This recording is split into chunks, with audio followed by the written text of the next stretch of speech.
Hello, it's Gail here from Three Wise Crafters and welcome back to my channel. Today's video is a bonus video where I'll be going through and talking about the different techniques I use to make these cards. So I've already done a three-part series featuring the Spellbinders Glimmering hot foil plate as well as a coordinating stencil, which features 5 stencils that you can use then to layer colour over your hot foiled card front. So these cards here are the cards that I made in the first 3 videos, and I'll just talk you through some other cards that I've done. So this card I made in part 1 of the Glimmering Peonies video series, and I've just used opal glimmer foil on a distress white heavy stock card front panel, and then I've ink blended distress inks in Worn Lipstick and Wild Honey over the top and put a sentiment on it.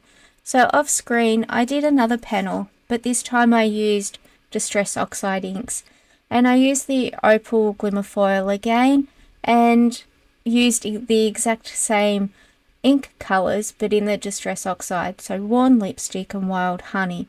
And this gives us a much more pastel-y effect on our card front compared to the distress inks, which you can see here. Now it just depends what look that you're going for. Distress oxide inks blend together much easier than the distress inks. Any over inking or any heavy splotches that we put down, that because we've got too much ink on our blending brush, will show up much more with distress inks than it does with distress oxides. You can blend out any blemishes much easier with the distress oxides. So this just shows you the different color effects that you can get depending on what ink that you use.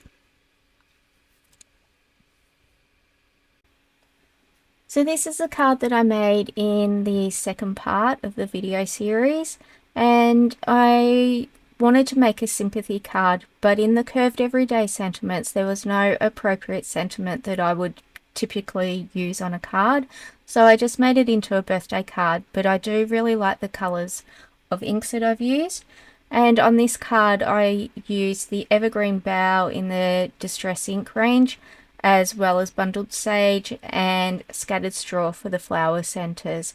So I'll link that video up the top, and I suggest that you check that video out. I went back and I hot foiled another card front using the Satin Pewter Glimmer hot foil from Spellbinders, but as yet I haven't made this into a card, and I'll do that eventually off screen. So these cards here I made in part 3 of the Glimmering Peonies video series, and I used the same colours on all 3, but for the craft cardstock and the black cardstock I needed to use a white pigment ink first. I used Lawn Fawn Yeti pigment ink, but you can use whatever white pigment ink that you have. To see how I made these cards, I would suggest that you check out part 3 of the video series, and I'll put a link above for you. Now off screen what I wanted to do was to try these cards on the black and the craft, but using distress oxide inks in the same colours instead. Now on the black one it is very muted, you don't get much of a colour change. It looks different on screen than what it does in real life. In real life you can see some of the colour, but the ink does tend to move onto the card when you're trying to rub it off the hot foil, and so it gives a chalky effect onto the card, which you may like that. I didn't particularly like it, so I want to find another black cardstock to be able to use for that.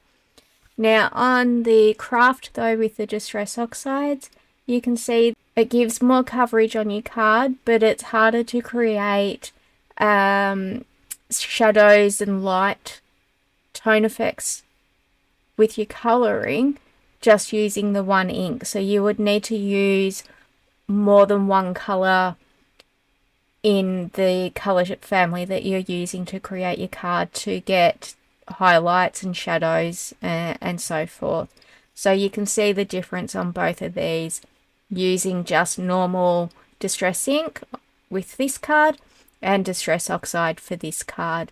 But I'm still really happy with how they turned out. I like the Distress ink on the black one, and the white one obviously ink blended really well just using minimal colors. But I'd suggest that you check that video out. So this is an extra card that I created, and again I've used Altenew crisp dye inks for this, but for the bottom layer I actually used Gina K ivory pigment ink just to see if that gave a different effect. It didn't really. The white or the more pale here at the top of the flowers, that actually came from the Altenew crisp dye inks that I used.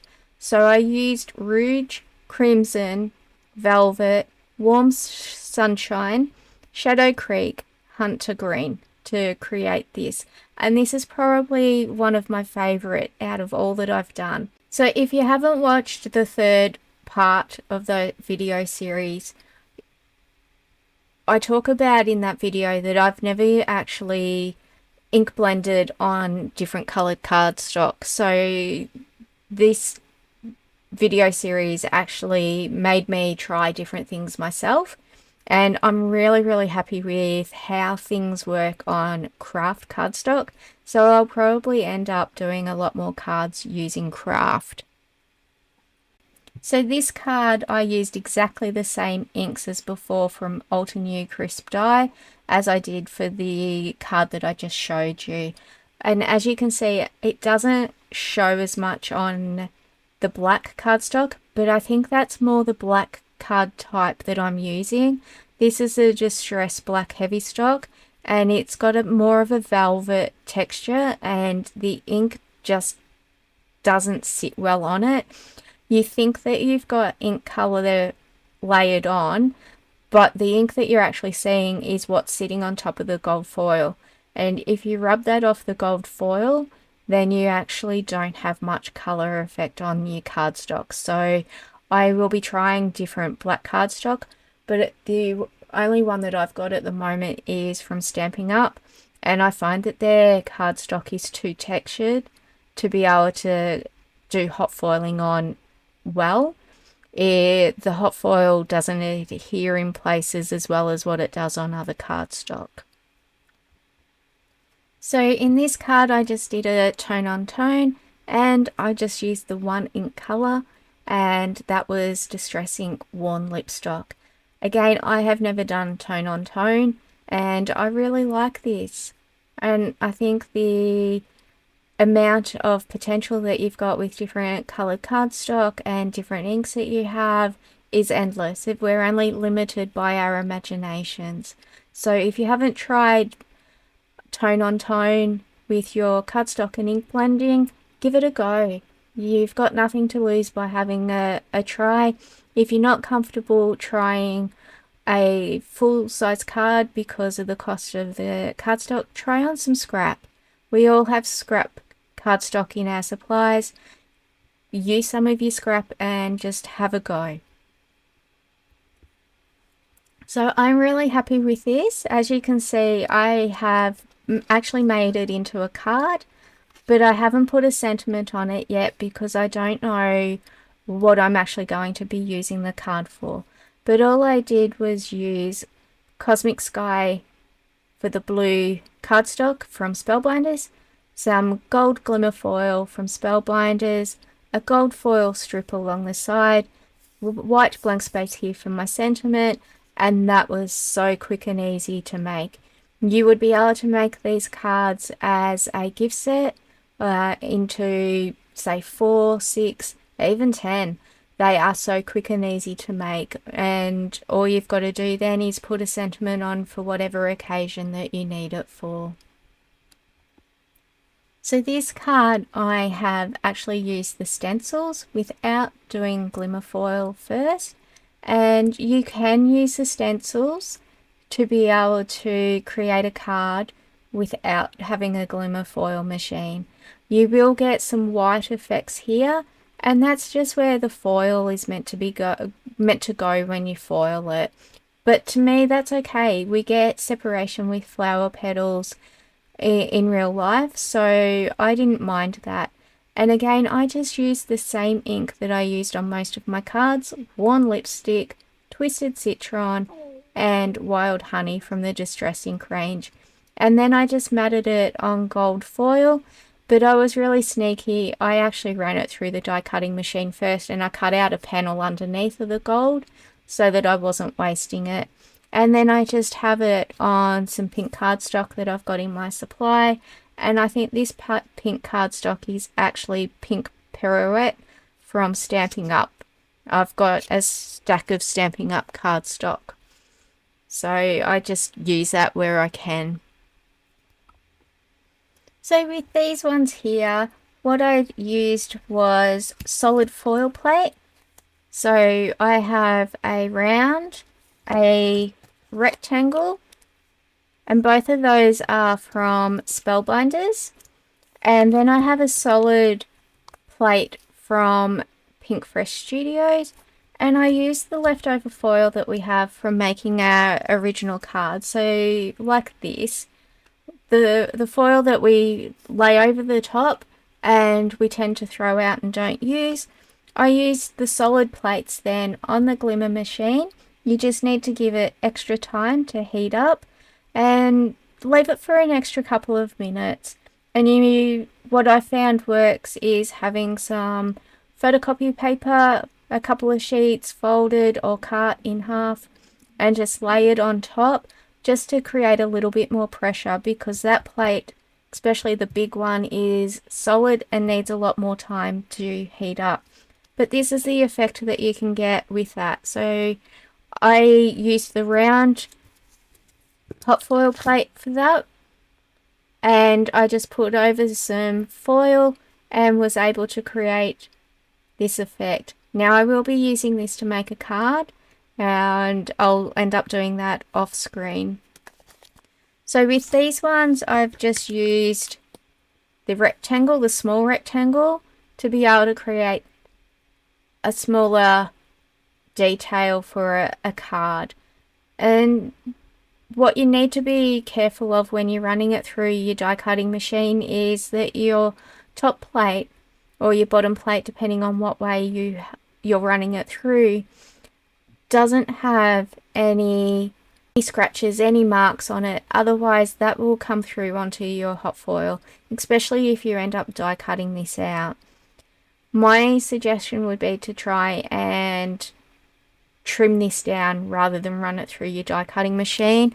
And with the circle one, I would probably cut out the white cardstock first, that's what I used, into the shape that I wanted, and then I would hot foil it after that. It ended up losing some of the shine when it went through the die cutting machine to cut out the circle shape after I'd already hot foiled it, so I would try a different technique to do that next time. And this one has a few defects in it, which I'm not sure that you can see, and that was before I put the paper shim on, just to add that extra pressure. So once I worked out that I needed that extra pressure, it worked out well. And here I've got a full-sized foiled background, which I really like.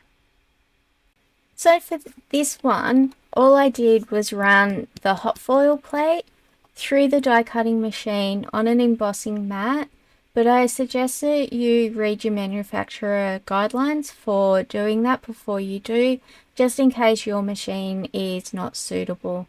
Most die cutting machines do have an embossing mat that either comes with it or is sold separately.